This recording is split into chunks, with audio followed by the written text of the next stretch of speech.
So I've been asked about the downsides of awakening. My name's Daizan. I'm part of a practice community based in London, UK called Zenways, although we have members all over the world now. You can contact us through our website, zenways.org. We're also on Facebook, Instagram, all the normal places. So, the downsides of awakening.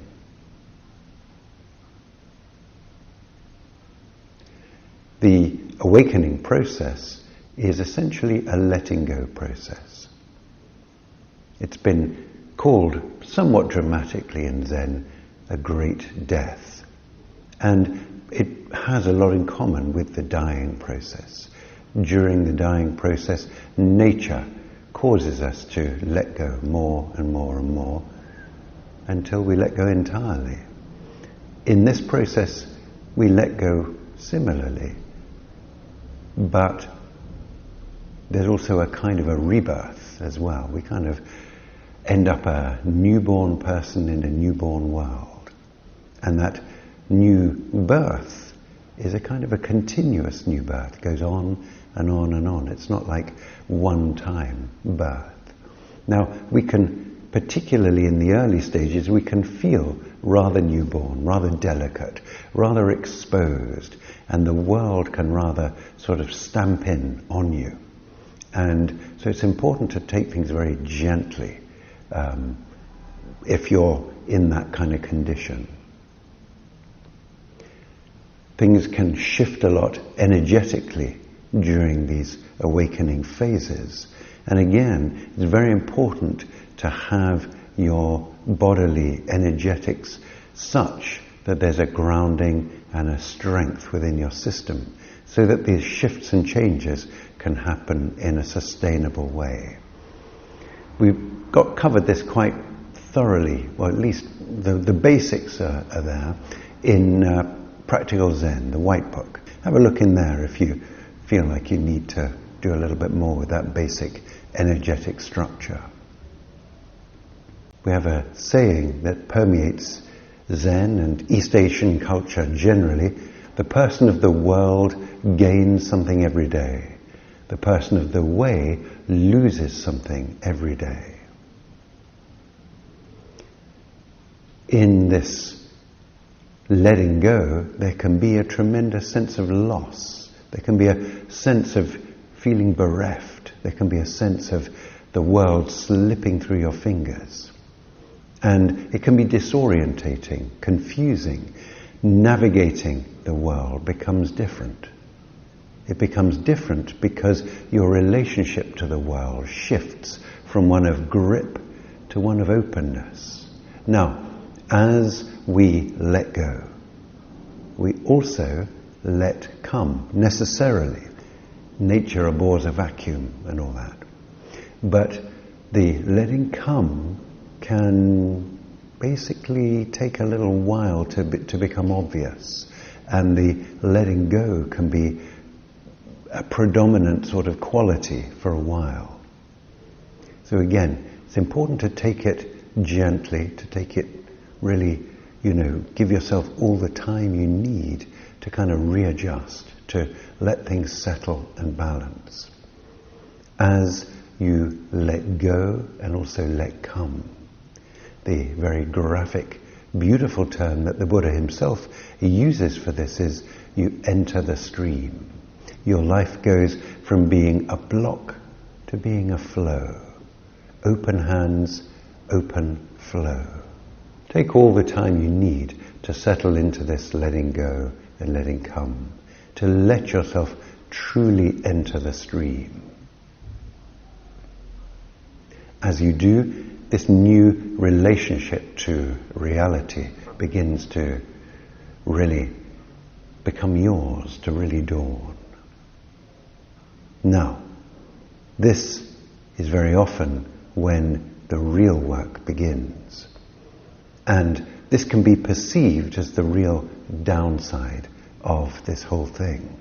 But it's not. But it can feel this way. All the elements of you that are based around clinging, holding on, closure, this kind of stuff, all will gradually get scoured free if you continue the process, if you allow the work that needs to happen to do so. All that envy, greed, grief,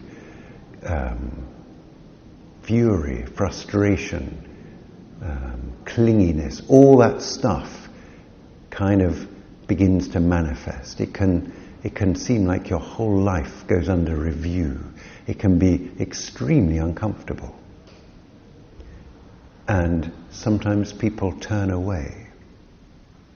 Now, the Buddha himself, when he talks about entering the stream, he talks about 3 basic requirements, as it were, to fully enter the stream. We see through the illusion of me as a fixed, solid self. Doubt, we deal with doubt. And then the third thing, we kind of abandon the reliance on rites, rituals, and righteousness. Now the big one is that second one, doubt. Every possible type of doubt can manifest in this scouring free process. Doubt of yourself, doubt of your teacher, doubt of the practice, doubt about every dimension of your being. And it's very hard to face doubt. It can be extremely uncomfortable. I sometimes see people kind of go some way towards entering the stream, and this doubt rears itself up, it comes up, and they go off into studying 6 different spiritual systems at once, plus becoming a psychotherapist, plus Lord knows what else, you know. Basically what's happening is, rather than turning to face the doubt and thereby coming free of it, letting it come free, they're being run by the doubt. They're not fully yet able to enter the stream. And so don't be surprised if, as this process goes on, you find yourself beset by doubt. The human brain is a very creative thing. There's every reason in the world to doubt every possible thing. Every reason. Your brain will always come up with the justifications, the scenarios. I can guarantee it. Question is, do you want to be run by doubt, or do you want to find peace and bring this doubt to peace? If you do, then you can fully enter the stream. Then you can fully enter this place that the Buddha established or highlighted as the first stage of genuine enlightenment. If you're still being run by doubt, then it hasn't fully happened yet. That's all right. It's a matter of turning the light around and riding out all this stuff, sitting still, letting it rage, letting it all rage. If you do that, the doubt finds peace. You fully enter the stream. Probably that's the biggest thing, and almost everybody will have quite some stuff to deal with here. This is a universal, just about. So, enter the world of awakening, enter the world of doubt. It's only as it arises can this stuff find genuine release. So as doubt arises, this is your opportunity. Please use it well.